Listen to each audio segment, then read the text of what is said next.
Hi ಎಲ್ರಿಗೂ ನಮಸ್ಕಾರ. Welcome back to my YouTube channel. ಇವತ್ತಿನ ವಿಡಿಯೋದಲ್ಲಿ ನಾನು ಮ್ಯಾಂಗೋ ಚಟ್ನಿ ಮಾಡೋಣ ಅಂತ, ಮಾವಿನಕಾಯಿ ಚಟ್ನಿ. ಅದಕ್ಕೆ ನಾನು ಬಳಸ್ತಾ ಇರೋದು ಸ್ವಲ್ಪ ಸಿಹಿಗಿರೋ ಅಂಥ ಮಾವಿನಕಾಯಿ.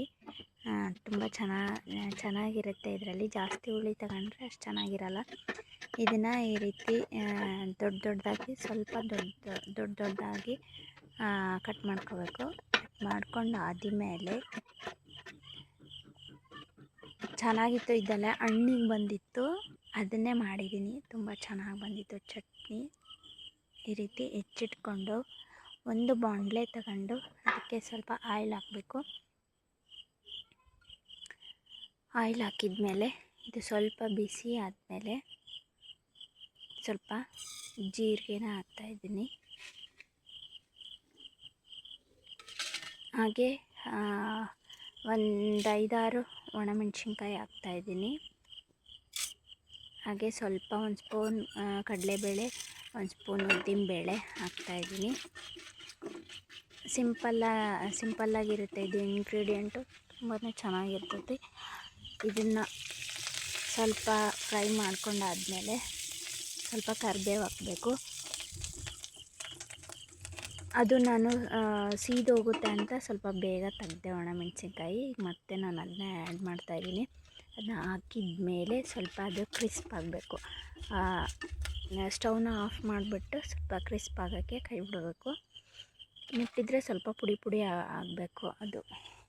ಅದಾದಮೇಲೆ ಬೆಳ್ಳುಳ್ಳಿ ಹಾಕಿ ಸ್ವಲ್ಪ ರುಚಿಗೆ ತಕ್ಕಷ್ಟು ನಾನು ಕಲ್ಲುಪ್ಪನ್ನು ಸೇರಿಸ್ತಾಯಿದ್ದೀನಿ. ಅದು ತುಂಬ ಟೇಸ್ಟ್ ಇರುತ್ತೆ.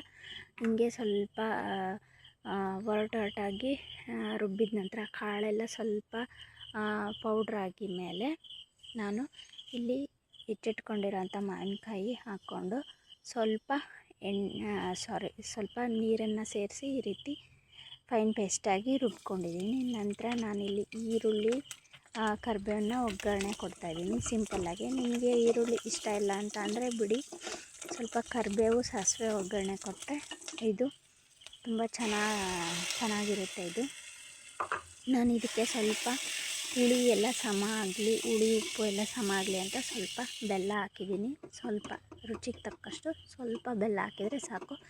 ಇದನ್ನು 1 ನಿಮಿಷ ಲೋ ಫ್ಲೇಮಲ್ಲಿ ಈ ರೀತಿ ಸ್ವಲ್ಪ ಮಿಕ್ಸ್ ಮಾಡ್ತಾ ಇದನ್ನು ಕಾಲಿಸಿದ್ರೆ ಮ್ಯಾಂಗೋ ಚಟ್ನಿ ರೆಡಿ ಆಯಿತು.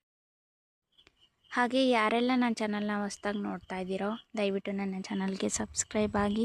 ಹಾಗೆ ವಿಡಿಯೋ ಇಷ್ಟ ಆದರೆ ಲೈಕ್ ಮಾಡಿ, ಇಲ್ಲಾಂದರೆ ಡಿಸ್ಲೈಕ್ ಮಾಡಿ. ಅಲ್ಲಿವರೆಗೂ until then take care. Tata, bye bye. Thank you for watching the video. Tata, bye bye.